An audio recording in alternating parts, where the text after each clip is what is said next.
Okay, thank you so much for joining us on week 2 of the Small Business Summit. I'm Abby Vick, and I'll be your presenter for today as well. We call this series Paradigm 360 Small Business Summit, and I just want to cover why we're here today. So if you look at this stat, this really blows my mind, right? The average small business owner is making just over $70,000. Now, to me, when the number one reason people start their business is to make more money, to have more freedom, to have more flexibility, to have more freedom with their money, that number is surprising. And most people I talk to have started their business because they have a passion. They have a mission to help somebody. And so running all the business behind the background, all the operations and the finances can really be overwhelming and stressful, time consuming. So the reason we brought this summit to you is to really bring experts to your door to talk about the different aspects of running your business, hopefully answer some of your burning questions, introduce you to people that are truly experts in their field, and bring some of that influence into your business. So these are the various experts that we're going to bring over the 8 weeks. Last week, we had a fantastic interview with a business consultant, Kimberly Bogues, and an attorney, Izzy Yetnikoff, who were able to talk about business creation. So if we're starting from the foundation of our business, let's think about our business creation. How can that help us on a liability standpoint, taxes, all these different considerations you might not be thinking about if you're running your own business. So check that out on YouTube if you haven't already. You can find it on my channel. And my channel is just my first and last name, Abby Vick. And you can subscribe and get all of these videos as they come available every week. So for any of you that don't know me, I am the founder and the CEO of Paradigm Money Management. Between my husband and myself in our home, we're running and operating 3 small businesses that we've started. And so it really is our passion as I started this registered investment advisory firm to work with small business owners, because I am there in the trenches with you every day, thinking through how to bring in more business, how to cut down my expenses, how to really make an impact with the businesses we've started. So most of my clients at Paradigm are small business owners. They're Gen X or millennial. I have a lot of women small business owners because we've been starting a lot of small businesses. If you look at the stats, women are growing the most in that sector. And a lot of my clients are non-traditional. So what I mean by that is part of the mission of Paradigm is that financial planning should be accessible. Financial planning, financial advice should be accessible to everyone who wants it. And so the business model of Paradigm, excuse me, I'm gonna get a drink before I cough again. The business model of Paradigm is to provide financial planning to have access to anyone that wants to have access.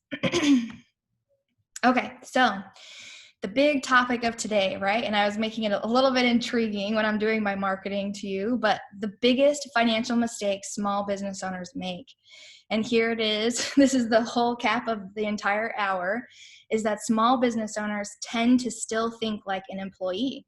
When you're an employee, when you're a W-2 employee, right, you're expecting to get a steady paycheck. Maybe you're on a salary, or you can expect some hours. Maybe you're expecting some benefits. And small business owners can tend to get back into that mindset. My business is just an income source. My business is just bringing me this money, when really you have so many more options at your fingertips.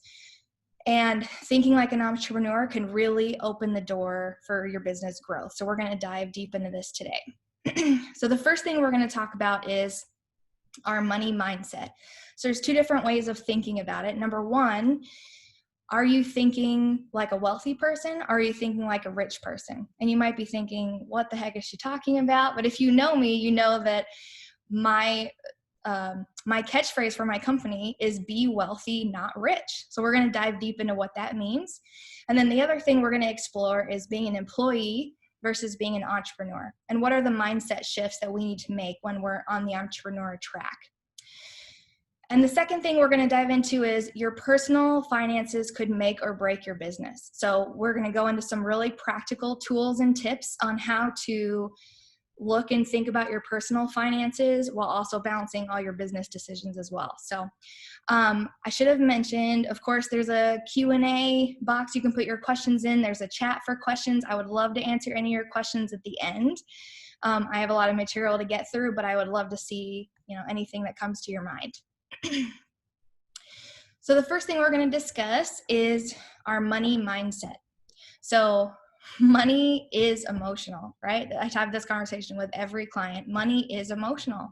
When I bring up the word investing, when I bring up the word budget, feelings happen. Something is happening inside your body, whether that's fear or shame. Maybe it's guilt.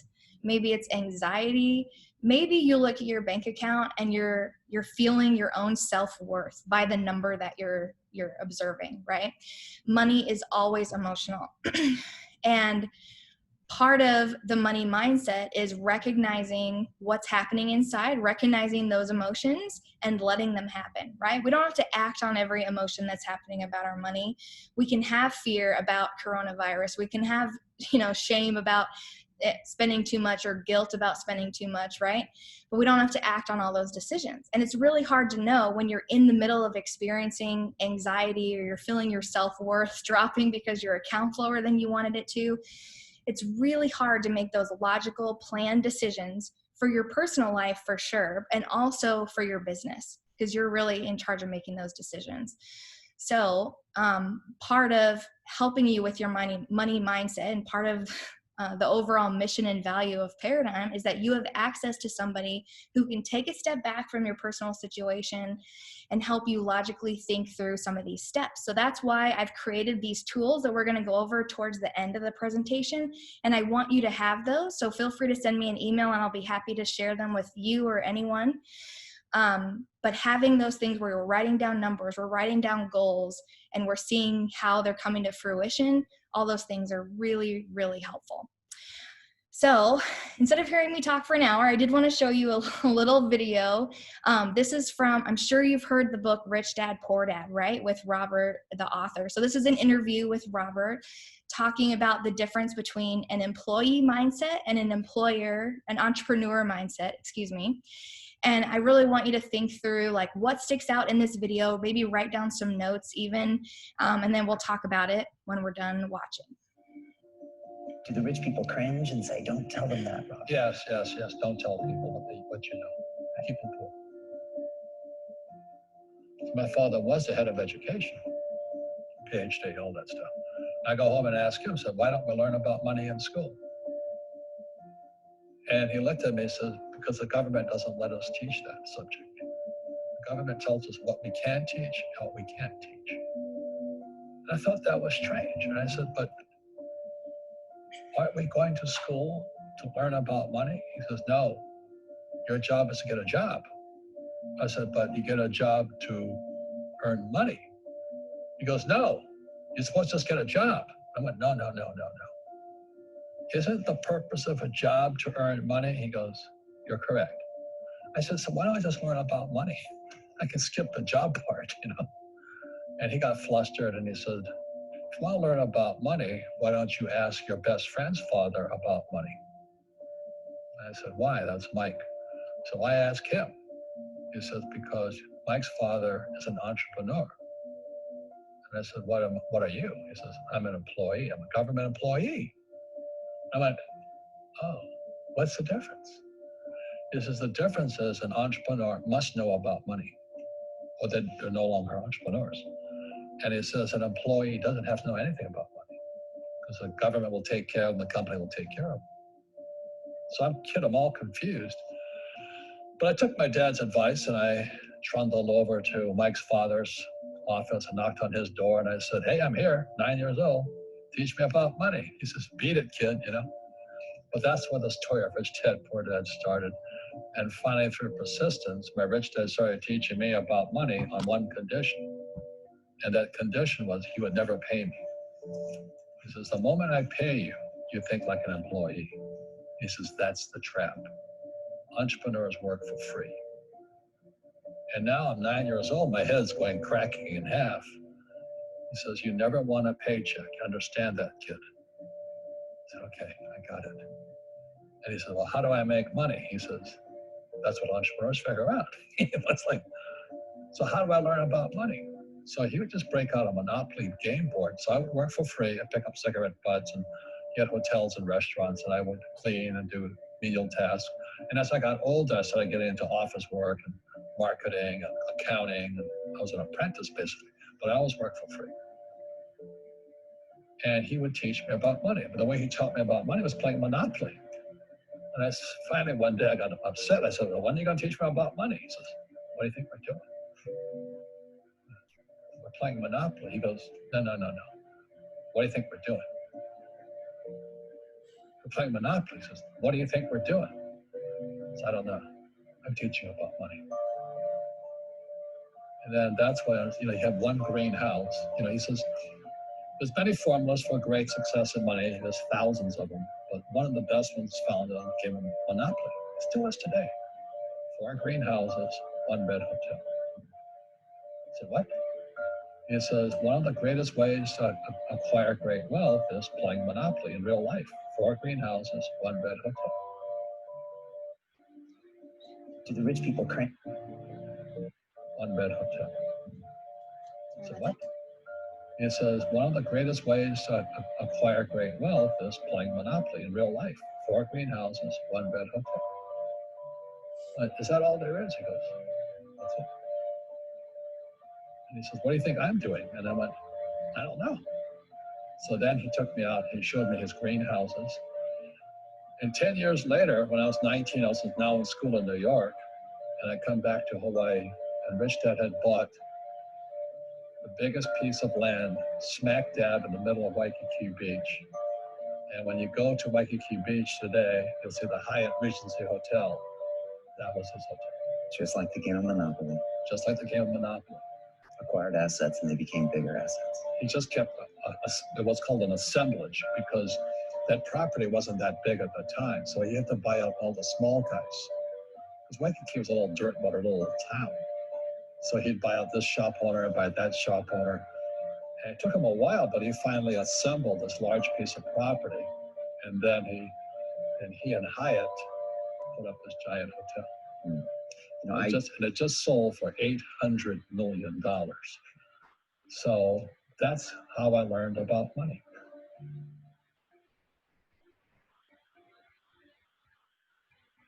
I've had financial crashes. I've had people stab me in the back, but they're all good because I grow from it. And that's spirituality. People who are afraid of making mistakes, like they teach in school, they don't ever grow.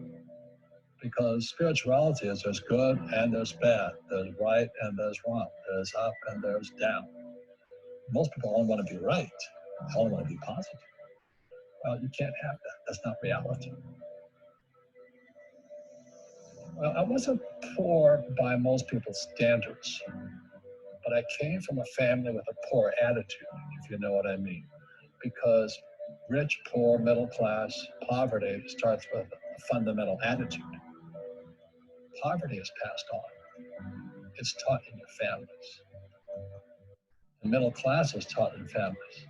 And so the people right now who are sitting at home, who are struggling financially or worried about money or unhappy, they may be making a lot of money, but unhappy with what they're doing, it was probably taught to you. Your super ego was taught, get a job, work hard, or you'll never be rich, or the rich are evil, or whatever.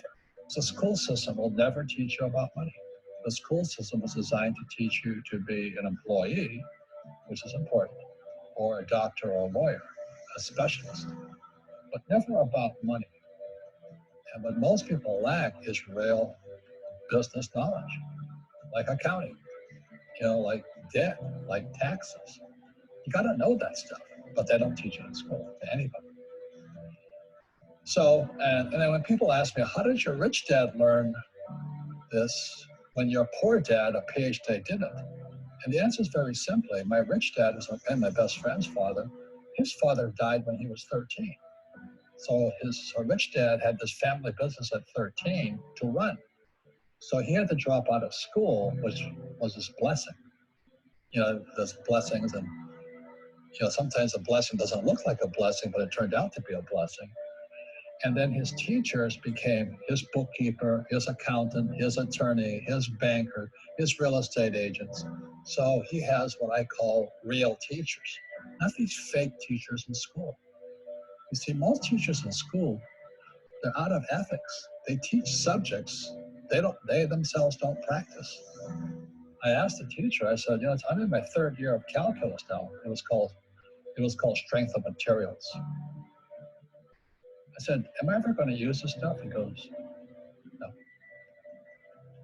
no. I said, why do you teach it? I was like, I get paid. I said, do you ever use it? He goes, no.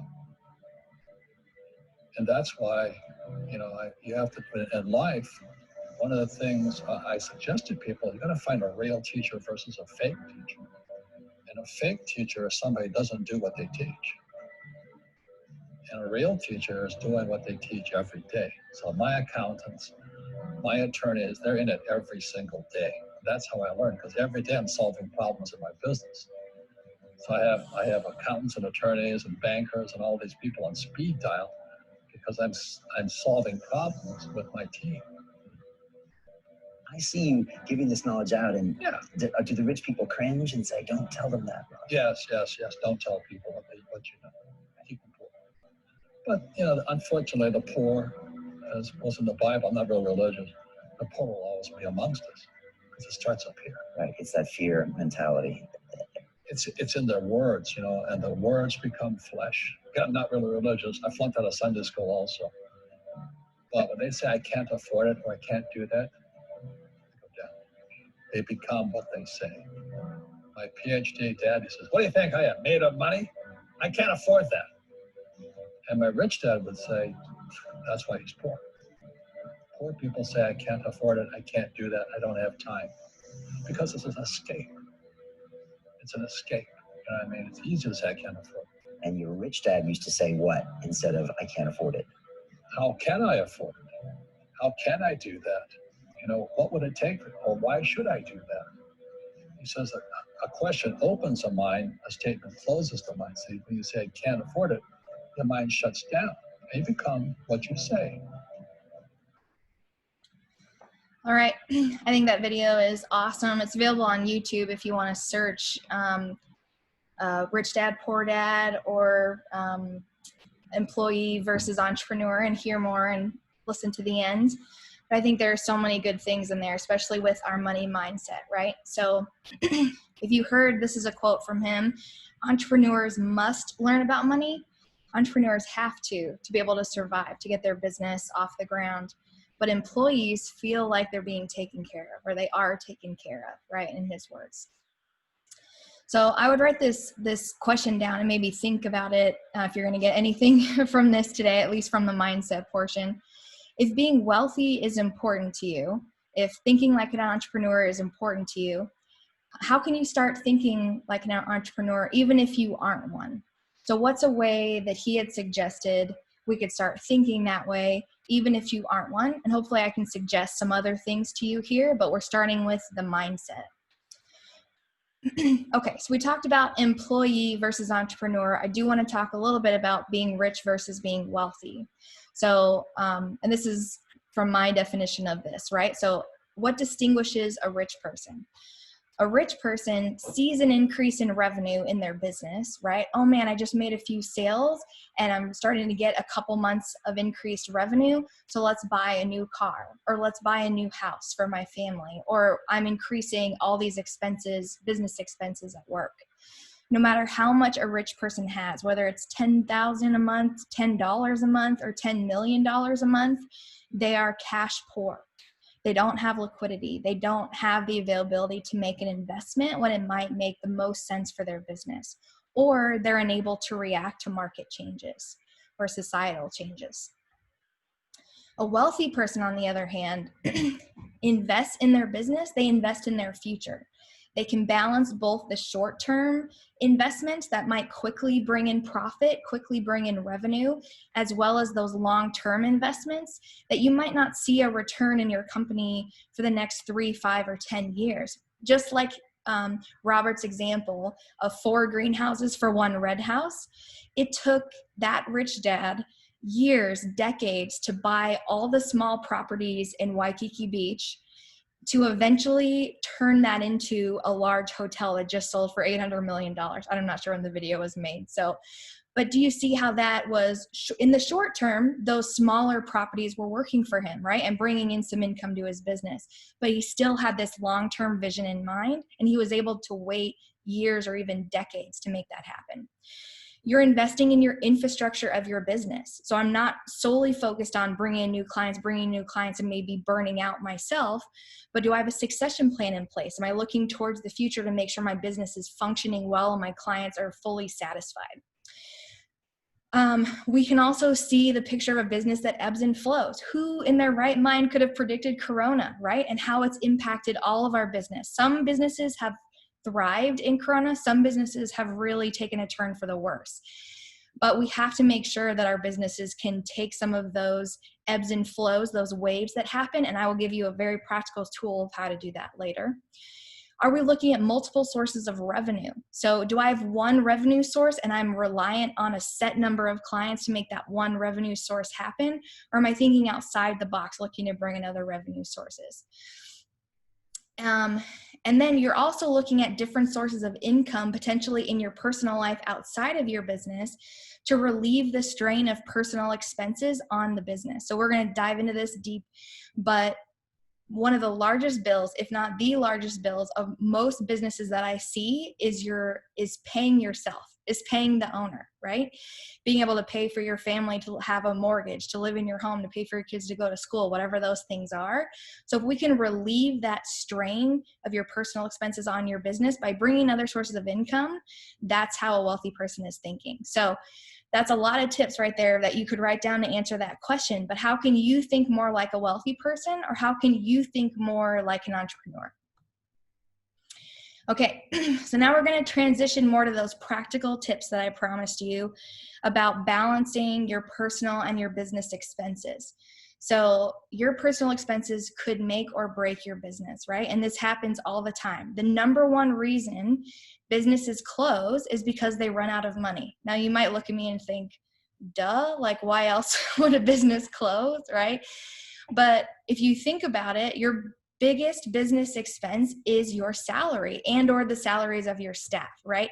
People, even with really large companies, right, like an Apple or a Google, one of their largest business expenses, if not the biggest, is the salaries of their people. Getting good people in a company, keeping them in a company, and giving them raises, making them happy, right? That's the biggest expense. So if we look at it from a small business perspective, or even a solopreneur perspective, you're the only person inside of your business, your personal expenses could make or break your business, right? Because you're putting all that pressure of your personal business on your personal life, on your business. So what I've realized over the years is that, especially as a financial advisor, I talk about budgeting and cash flow almost daily with my clients. No matter how much money they're bringing to me, whether it's $1,000 to invest or $100 million, which that would be nice, is we still have to talk about expenses. We still have to talk about the day-to-day, the budgeting. So I've looked around for a lot of different budgeting apps. I know that they're really popular right now. You can get them from large banks. They help you with budgeting. You can pay for subscriptions of stuff. You can have apps on your phone. You can whatever. And I don't like them. I don't like budgeting apps. Most of them are built for W-2 predictable income. It's so easy to create a budget when you have a set salary. Maybe you don't even get a bonus. You just have a set salary. You're getting paid every 2 weeks and you're getting that predictable income, right? So because business owners are so different, revenue looks different. We're bringing in commissions. Even someone who's on commissions, or a 1099 person who's bringing in hairstyling clients or estheticians or something, right? Your budget might change, and your personal income and your personal expenses are going to change. So I've created a budget sheet and a sheet that I call key result areas. And there's a whole book about it that we just created a sheet from. Because these two items, if you combine them together, are really going to help you keep track of your expenses and stay on top of your money. And instead of feeling overwhelmed by your business expenses, or like you're not sure where your next revenue is coming from, or you're not sure how to bring in more clients, these things really help hone down on those issues, see where there might be a problem, and then we can address it and move forward. Okay, so let's talk first. The budget sheet is really used to keep track of expenses and progress on your money goals. So the way that I created it, we were going to set a goal beforehand on what we're saving for, what we're investing for, if we're paying down debt, whatever those goals are, and we're keeping track on the progress, and we're congratulating ourselves on our progress. We're excited about our progress, right? The second sheet is the key result area. So I call that a KRA. And this can help you predict income. So like we've talked about before with revenue, it ebbs and flows, right? So we want to try to predict it as much as possible. Even if you're a commission-based person that works for a company, I would still use this because it's going to help you predict as much as you possibly can what's going to be coming up as income or revenue for the next couple of months. And now we can really come up with a better budget and a better plan. The other thing that the KRA does is it helps you see where investing in your business could help you bring the most money. So let's dive into some of those details. And again, if you want either of these sheets, I am more than happy to send them out to you. So just shoot me a message, put something in the chat, something to flag me down so I get those to you. Okay, so one of the first questions, especially that I've been getting around Corona and everything that's been happening, people losing jobs, unemployment's going up, all those issues that we're having, right, is how much to save for personal and business. So how much liquidity is really enough liquidity? How much cash is enough cash, right? Especially when you need to have enough cash personally and have enough cash professionally in your business, and you're responsible for both because you're running both, your household and your business, right? So here's kind of the rule of thumb. On a personal level, we're looking for 3 to 6 months of expenses minimum. So you're looking at, going through your budget, seeing what all your expenses are on average on a monthly basis, and 3 to 6 times that needs to be in a savings account, right? As a business owner, I say this especially for my business owners. If you are the primary breadwinner of your home, if you're bringing in the most money to your house, 9 months would be better. And I'll explain why in just a second. The second piece of that is having a business account with 6 to 9 months of expenses.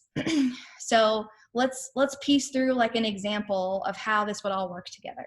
So let's say you maxed out, you are someone who loves cash, you love liquidity, you want to have cash in your savings account. So you're doing 9 months personal and 9 months business, right? Let's say something like Corona happens again, or your industry really takes a change and you have to adjust your business. You're going to want time to be able to back off of the marketing maybe for a minute, reanalyze, figure out how you're going to adjust your business, and then come back out guns blazing, ready to go to grow your business.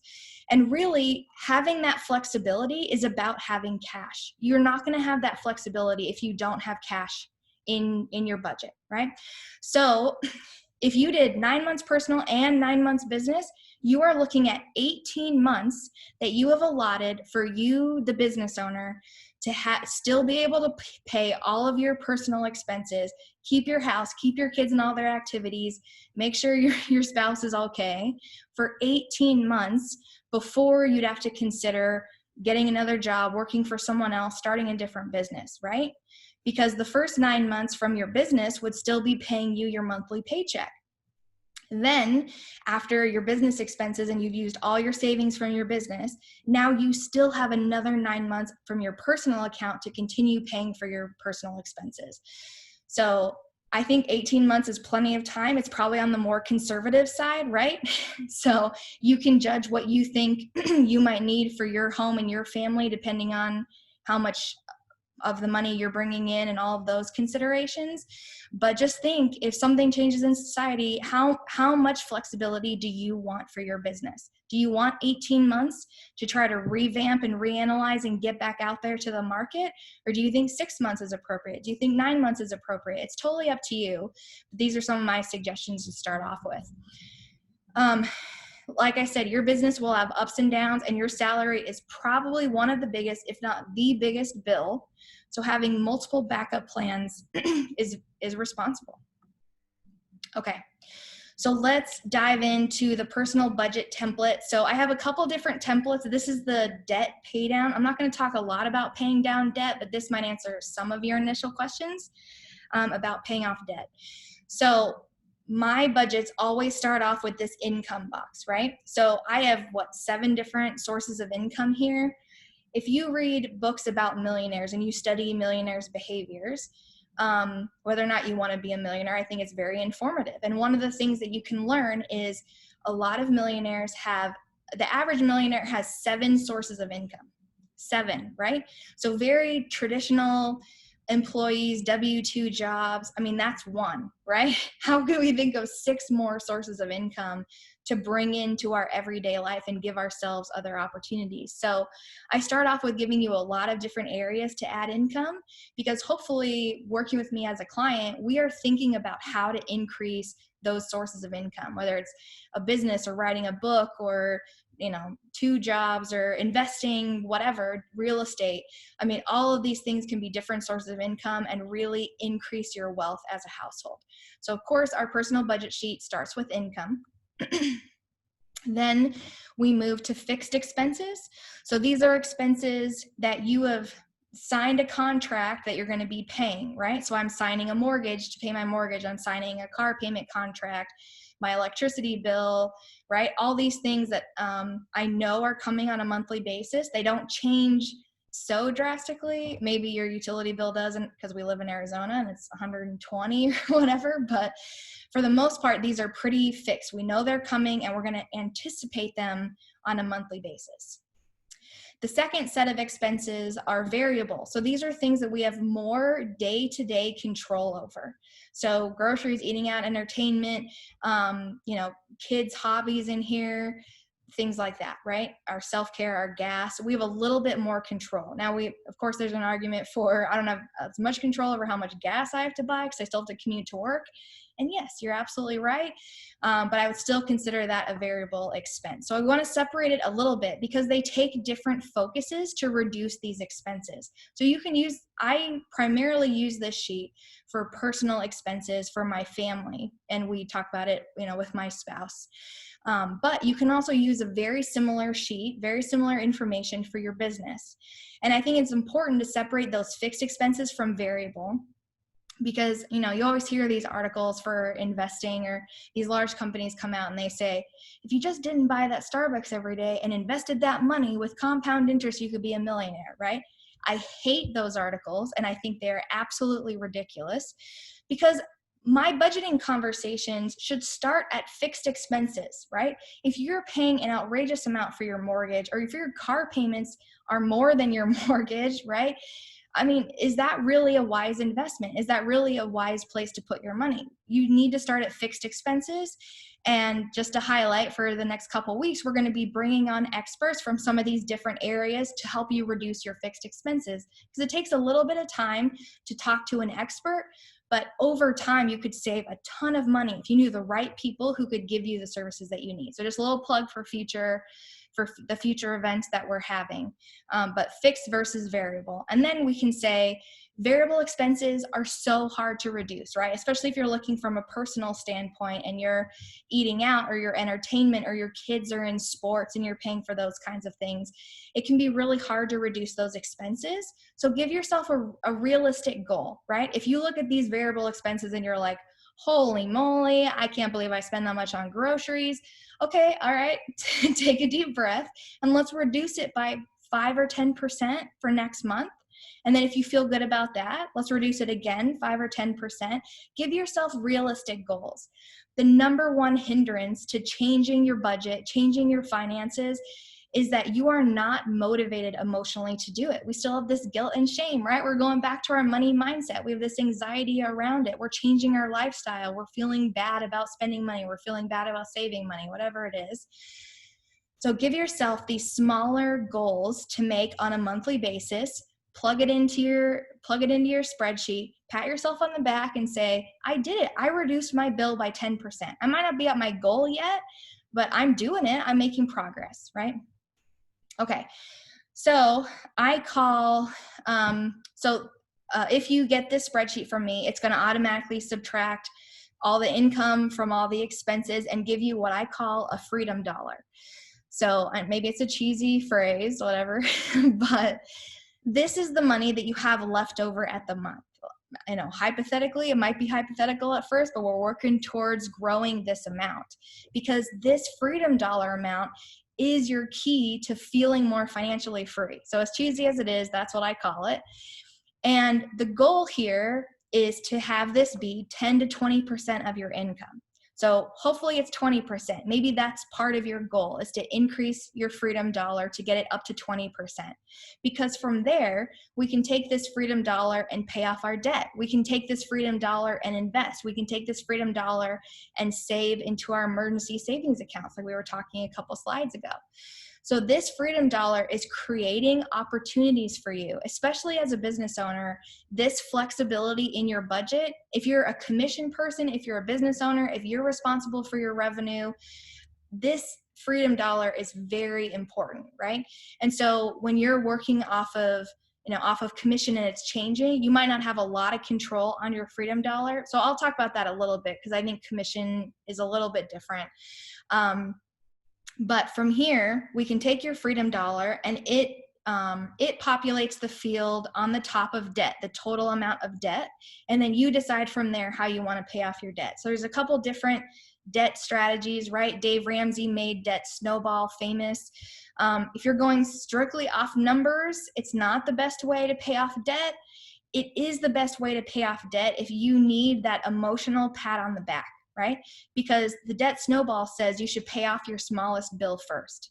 So if I have 6 bills and I can pay off my smallest ones, and in 3 months go from 6 bills to 4 bills, that can be so impactful emotionally that I get excited about what I'm doing and I stick to the program, right? That's the biggest benefit of using the Dave Ramsey snowball method. But if you're someone who's a numbers person and you're like, I'm not paying 1 more cent of interest than I ever have to, then you're looking for the debt avalanche method. And the debt avalanche method is paying off your highest interest rate first, even if it's the largest bill, even if it's your $20,000 humongous credit card with the biggest interest rate, whatever, that's fine. You dive into that one first.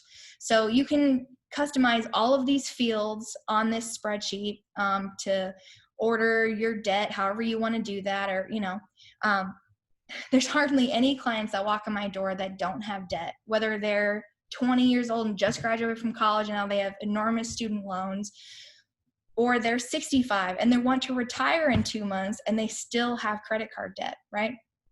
So I'm having debt conversations with almost everyone that walks in the office. And what I realize is, and statistics prove this as well, the people that have higher income earners have more debt. And their debt to equity ratio is higher than people with lower income. Because when you have more income, all of these credit card companies and these companies that are offering you all sorts of kinds of debt, they know how much money you make and they want you when you have more money, right? And so it's constantly in your face and it's constantly being offered. So I always include a debt portion because I think, the debt conversation is really important, and I want to dive deep a little bit more on the business side. But I think this tool is really practical, especially when you're getting control of your personal budget. Where do I even start to reduce my income or my expenses? This is a great tool to start from there. Okay, so I want to move on to the KRA sheet. And it's not as pretty and color-coded as the last one, because this sheet really needs to be customized for your business. So I customize this isn't what I use for my business per se, but I have one that's customized specifically for my business and my different revenue sources. I currently have 4 different revenue sources. And so I want to be able to track which one is the most effective, where am I winning, where am I losing? So let me give you an example here. So if you're a new business owner or you're learning about your finances for the first time and really diving deep, I would start at this step with the KRA. So I'm sorry I cut off the bottom there, but that last square at the bottom says net profit. So I would start off with what profit you're looking for. So maybe you have a goal, maybe you are the main income earner in your household and you need to make $80,000 for your household, right? So if that's my goal, maybe that's what I put in for my net profit amount before or after costs, right? So I'm putting in this example, I put in 15,000, and then I'm really starting to work backwards here. So from there, I do have to estimate a little bit. I do have to create my goals around this. So let's say, I made it pretty even. So let's say I wanted to evenly bring in profit from all 4 of my revenue sources. So one of my revenue sources is fees. I'm bringing in fees. Maybe this is a consulting business and I am getting paid a $500 fee to do business consulting, or I'm a life coach and this is my fee, right? Then I have a recurring fee. So maybe I'm offering an online course and people are paying me for an online course. So that's my 50% profit. I'll explain that in a minute. And then affiliation, maybe I'm making money off of selling someone else's product. So there's a marketing company and I'm selling the marketing company's websites and I make a portion of any fee that I help them sell. So I get a 25% cut of anything that I help them sell. And then I'm making referrals. So I have a referral partner, and every time that I refer business to them, they give me a kickback and I get a referral fee from them, right? So these are my 4 sources of revenue. And right now at the planning stages, I'm looking at bringing in equal revenue to all 4 sources, equal income, equal revenue to all 4 sources. So I'm looking here and saying, I want to make 15,000 from fees, 15,000 from recurring, 15,000 from affiliation, 15,000 from referral, right? So I'm planning on spending about $10,000 on marketing. So I need to make 60,000. That's where I came up with that number. Right? So we can start off with these kinds of easy examples, plug in some numbers. It doesn't have to be perfect the first time. When you're goal planning, you're really thinking through, okay, that's the money I need to make to feed my family, keep my lights on, right? And now I'm going to go backwards from there and see, wow, that really means I'm not doing very well on referrals, but my goal is 15,000. How is that going to change my business? What do I need to do differently in my business to bring in that kind of money? So it helps facilitate those beginning conversations.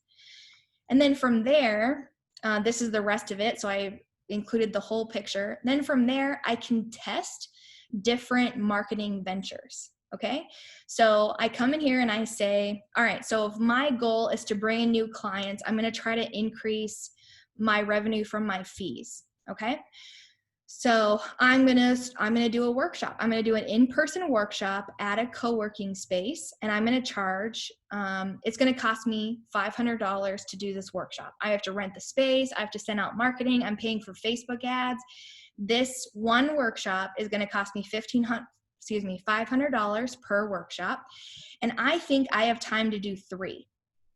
Okay. I want to test 3 of these. So from there, I'm looking at how many people can I get to each event. So this unit, this is people. In my example, it's people, right? I'm going to get 20 people to this event. Out of those 20 people that attend my event, I want to make 10 appointments. So I want to talk face-to-face after the event, maybe through the workshop. I invite them to have an appointment with me. I think out of the 20, I could make 10 appointments. And from those 10, maybe I know a little bit more about myself. Maybe I know from my sales that this is about my closing ratio. So maybe from those 10 appointments, I get 2 clients, right? Maybe yours is 5, maybe yours is 9. I don't know what the right number is for you, but this is the example, right? So if I'm doing 3 of these events, that looks like 60 different people to my events, 30 appointments, and 6 clients, right? So then when we plug in these kinds of data, we can see how that's reflected in the total fee revenue. Okay, is that meeting my goal for the total fee revenue? Maybe it is, maybe it's not. Does that mean I need to get more people to my event? Does that mean I need to invest more money on becoming a better closer because I'm only closing 2 out of 10? Does that mean, I don't know what that means for you, right? Do I need to go to a lower cost venue? Like, wow, that's a pretty high cost for all that marketing. How can I reduce that fee?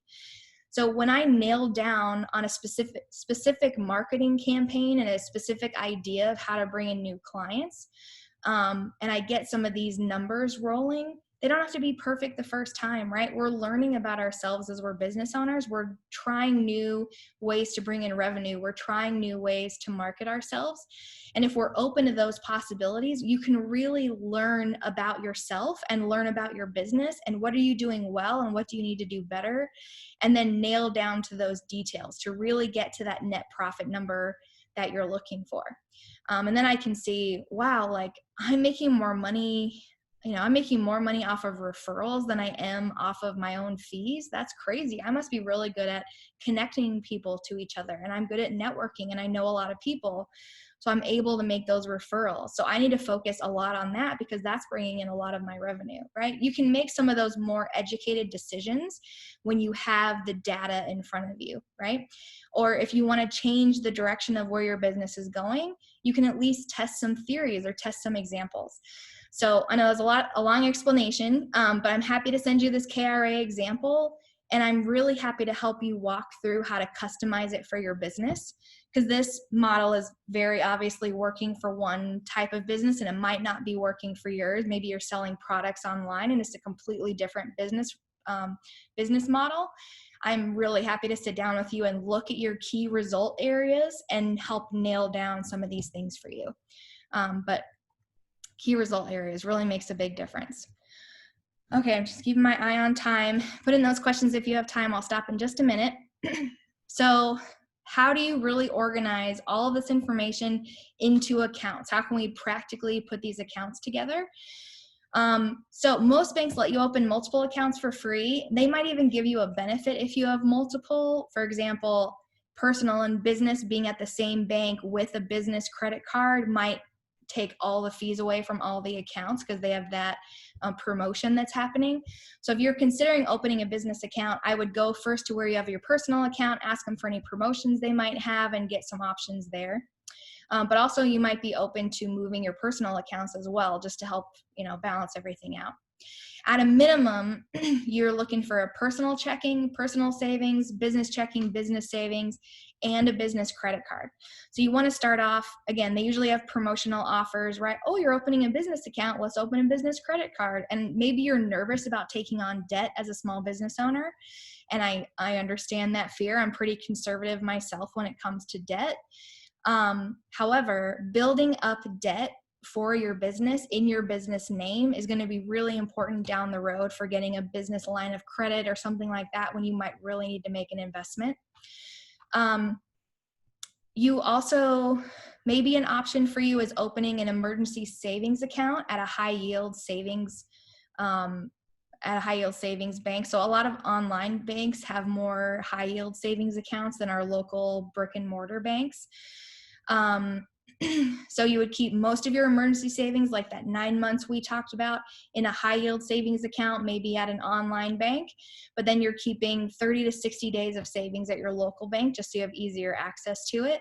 But also keeping that savings like out of sight, out of mind in a high yield savings that you don't really look at that often is a great way to avoid temptation. So I have a lot of clients that have their personal savings at a separate bank as well, just to decrease the likelihood that you're going to look at that money and go, what could I do with it, right?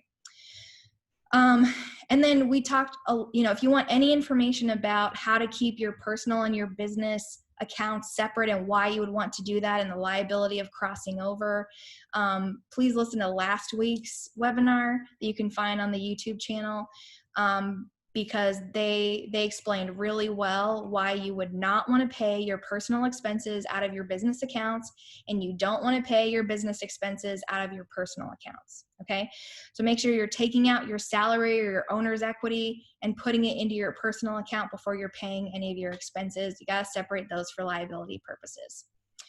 Okay, I am just going to finish this up and then we'll stop for questions. So how to prioritize what to pay and what to leave. So I'm not going to go any more into debt, but I did want to talk about, when you work, whether you work with a financial advisor, you work with a business coach or business consultant, or you're making all these decisions on your own, here's some kind of keys to keep in mind when you're making some of your decisions.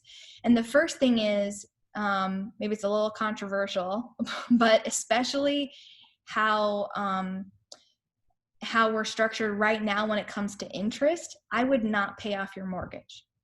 So I've heard a lot about people, I really want to be debt free. I really want to be debt free. And I'm totally on that page with you. I'm conservative when it comes to debt, but I really urge you to think about your mortgage in a different way, or think about your installment loans in a different way, because those installment loans, those ones you sign a contract, like your car payment, your home, maybe even your student loan, depending on what the interest rate is, those are installment loans, and they are good for your credit. When you can show that you can meet your obligation on a monthly basis, you're going to get these nice little yippee check marks on your credit that are going to look really, really good. So the other part of that is opportunity cost. So if I'm looking at my mortgage, and mortgage rates are so low right now. So if my mortgage is 4%, 3%, I've even heard 2.75 on some people, it's amazing.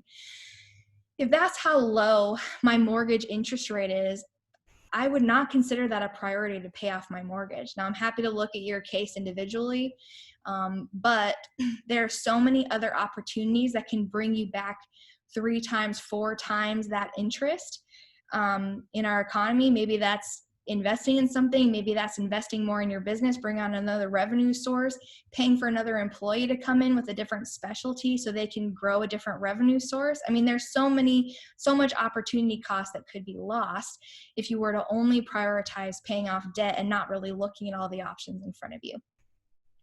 The other thing is time value of money. So cash today is cash today, right? I mean, you have the flexibility, you have the liquidity to make those investment decisions, as opposed to cash down the road. Which one is truly more valuable? When you're considering inflation, you're considering all the opportunity costs that you're losing from different investments, right? So really think about $100,000 today is going to be more, how much more valuable could that be than waiting, a couple years down the road? And then, of course, compound interest. So never, never, never underestimate the benefit of compound interest, right? Didn't Einstein say it's the 8th wonder of the world?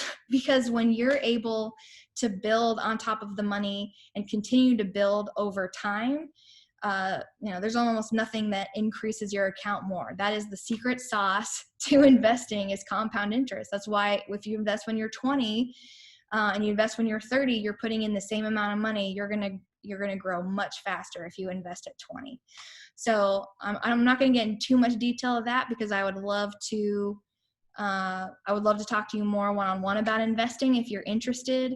But that's where we're going to start with, how do you think through some of those things? So I think we've got 5 minutes left. So I'm going to take some questions if you have them. Okay, so I do see a question submitted here. All right, would you agree that a high interest rate mortgage should be a priority to discharge and use funds to pay it off rather than invest in those funds?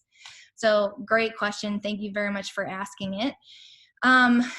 So I'm gonna take a little bit of a break, because it is going to depend on your situation. I know people hate that answer, but here, let me expand on that. So depending on how high interest it is, right? We're looking at all these different factors. I'm going to go back one slide. So if I'm looking at your specific situation, you're working with me as a client, we're doing a full financial plan, we're looking at your business, I'm going to look at all the interest rates of every piece of debt that you own and all the interest rates that you're currently receiving on any investments, right? And we're going to look at them side by side and see, are you paying a lot more interest towards your debt? Are you gaining a lot more interest in the market? How can we balance these two things out? And how much would it really benefit you over time to pay off something now versus investing now, right? So I know maybe that's a generic answer, but we really need that side-by-side comparison. If I were to invest that money, right, we're going to ignore the mortgage, we're going to invest money instead. Can I give you any guarantees? Can I give you any assurances? Maybe or maybe not, right? But you have the guarantee to pay off the mortgage. So there's some opportunity cost we definitely need to calculate out there. So thank you for that question. What products, investment services do you recommend for kids' college investment? Great question. Okay, so there are a couple different options, and I'm probably going to end with this question because I'm a little long-winded because I really like this one. There's a couple different options when you're looking at investing for kids' college, because we all know it's a huge expense. I don't see it becoming free college anytime soon. Maybe someone with has more insight than I do.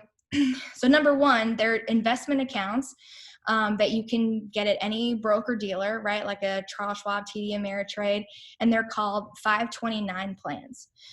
So a lot of people use those as investment vehicles because you can invest directly into the stock market to grow that money over time. And the theory is if you're investing when your children are little and they have, let's say, 10 years, 8 years, maybe 15 years, if you're lucky and you start really early, then they're going to be surviving a lot of the ups and downs of the stock market. Over time, if you look at the history of the stock market, it's gone up, right? So if we're investing for a long-term strategy, you're investing directly in the stock market, it should fare pretty well. So a 529 plan offers you some tax deductions for those investments. So to be honest, I haven't done a 529 plan in a while. I believe it's $14,000. Please correct me if I'm wrong. That you can invest per year and have it be tax deductible. So that's great, especially if you're in a higher income bracket. Having that tax deduction might really help you. And as long as your child is attending an education and can use that money for that purpose, it's a tax-free withdrawal. However, if something happens and they're not using it for that purpose, you take the money out for any reason, you're going to be paying taxes on it at that time when it pulls out. It's also only for that one child. So if you have multiple children and you need to pass that to a different child, you might not be able to because it's assigned to the one child. And then you're still in charge of making the investment decisions. And how are you going to structure that? Are you going to pay someone to invest for you? Are you going to invest? There's a lot of factors that come in there. The other thing that I've seen more and more common in our industry is using life insurance to pay for your children to go to college. So life insurance has, it's one step removed from directly investing in the market because the insurance company is insuring that risk. So when you're investing in the market, you're of course taking on risk that you might gain or lose money. The insurance company is stepping in and saying, we're not going to lose money here. I can remove some of that risk for you. Of course, you're going to be paying fees for that, but if that's a concern, you're going to remove that risk. And the other thing life insurance has is you're getting really the dual benefit of the death benefit, like every traditional life insurance product has, but you're also, you can also invest in a cash account. So the cash account is a living benefit. No one has to die to access the money, and you can save, you can invest, it can grow, with the stock market with an index in the market, and then you pull out the money for any child because it's not assigned to a certain child. You can pull the cash out for any of them and pay expenses to go to college. So you're in charge of when you take withdrawals, how much to take, those kinds of considerations. So I give you really two examples. Number one, a 529 plan. You can open up at any broker dealer. I'm happy to help you open it up. The other one, the example I gave you was an indexed universal life product. So if you want to look more into that or have further questions, I'm happy to help you with either of those. But there are definitely a variety of options. Some are going to be flexible, going up and down with the stock market, just like a 401k. They're more passively invested. And others, you can add the insurance benefit, make sure that the money's not going to be going down if that's something you want to pay a little bit more for, because of course there's going to have increased fees. So it's a very fast explanation. I could do a whole other hour workshop on that, but I really appreciate the question. I think we're out of our time. I'm so grateful that you guys were able to come today. Here's my contact information. For viewing this video, I would love to give you a free 1-hour meeting to ask me whatever questions you want to talk about. Feel free to send me an email here to get your own budget sheet or your own key result area worksheet. I'd be happy to help you nail down some of those details and go through and customize them for you. We are on week 2, which was so much fun. I love talking about your personal expenses, your business expenses. But next week, we're going to be bringing on 2 other experts to talk about reduced fixed expenses. We're going to bring on Sasha Gomez. She's a personal insurance agent, and we're going to have Ryan Hill, who's our personal banker. They have some awesome questions. We're going to do it interview style. It's going to be fantastic. I really hope you can make it next week, June 18th at noon for our next webinar. And thank you so much. Please go to the YouTube channel and subscribe if you want to get these or you can't attend the next one. My YouTube channel is Abby Vick, just my first and last name, and you'll be able to find all this content. Really appreciate the support. I hope you have a beautiful day. Thank you.